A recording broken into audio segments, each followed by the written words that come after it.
Have you ever considered how the narrative around a political event can be twisted by opposition parties for their own gain?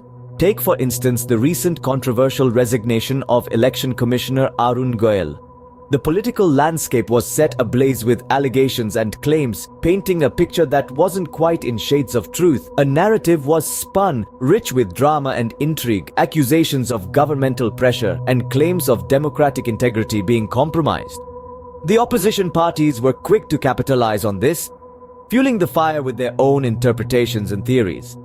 The administration found itself under scrutiny, with every move dissected and every decision questioned. A resignation that might have been a personal choice or a strategic move was portrayed as a symptom of a diseased system. But what if there's another side to the story? What if the truth is far from this narrative? It's time to dive deeper and unravel the false narrative. To dissect the narrative point by point, we must first understand the allegations made by these opposition parties.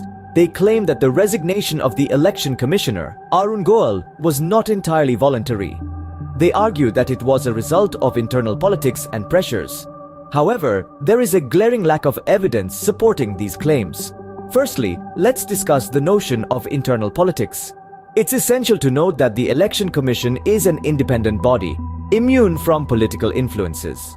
The commissioners are appointed for a fixed term and can only be removed under extraordinary circumstances as laid out by the Constitution of India. Any claim that contradicts this constitutional safeguard is, by default, baseless. Secondly, the opposition parties argue that Mr. Goel resigned under pressure. This claim is not only speculative but also inherently flawed. Mr. Goel, in his resignation, stated personal reasons.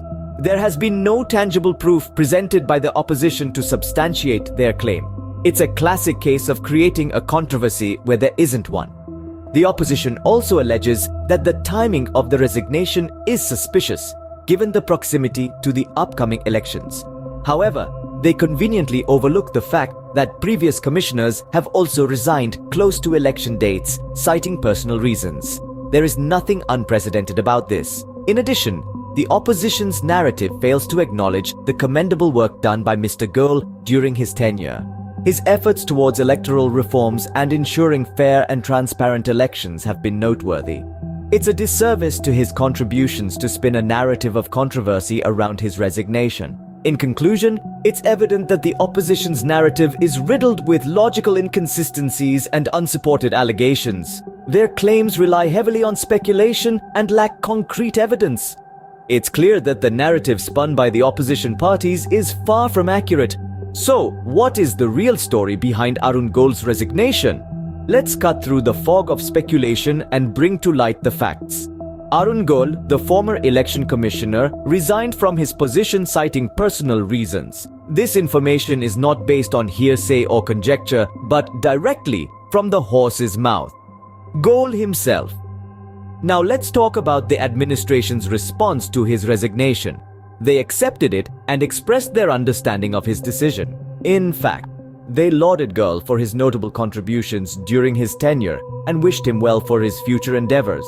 This is a far cry from the narrative of a rift between Goel and the administration that some quarters have been peddling. In essence, the resignation was a personal decision and accepted as such by the administration. No dramatic fallout, no conspiracy, just a professional transition handled with respect and understanding on both sides. It's evident that the real story is a far cry from the one painted by the opposition parties. Why do opposition parties spin such narratives, you might ask? Well, let me tell you, stories have power. They have the ability to shape public opinion, to sway hearts, and to stir emotions. This is the magic of narrative, and it's a tool that's been used in politics since time immemorial. Narratives can simplify complex issues, making them more accessible to the public. They can create heroes and villains, drawing clear lines in the sand. And most importantly, they can be used to rally support, to motivate action, and to influence decision-making. But here's the catch. Not all narratives are rooted in truth. Some are spun with the sole intention of achieving political gain.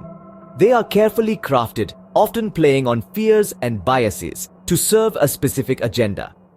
So, when you come across a sensational political narrative, it's important to pause, to question its authenticity, to look beyond the dramatic headlines and seek out the facts. Because in the world of politics, the truth is often far more nuanced than any narrative would have you believe.